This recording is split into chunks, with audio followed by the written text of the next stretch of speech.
যেখানে থাকুন মঞ্চে এসে উপস্থিত হন।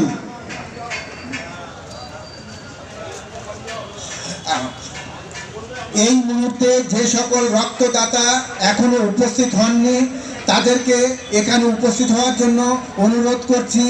আপনারা চলে আসুন, এসে আপনাদের নাম লিপিবদ্ধ করে এবং ডাক্তারি পরীক্ষা করে যদি আপনি রক্ত দান করতে সমর্থ হন, উপযুক্ত মনে করে ডাক্তারবাবুরা, তাহলে আপনি রক্ত দান করতে পারবেন।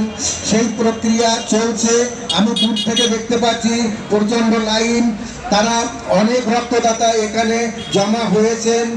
তারা ধীরে ধীরে তাদের নাম লিখিয়ে রক্ত দেওয়ার জন্য প্রস্তুতি নিচ্ছেন। আমাদের স্বেচ্ছাসেবক যারা আছে তারাও সেই মহান কর্তব্যটুকু পালন করছেন। এছাড়া যে সমস্ত স্বেচ্ছাসেবক রয়েছে তারা বিভিন্ন জায়গায় বিভিন্ন কাজে লিপ্ত রয়েছে।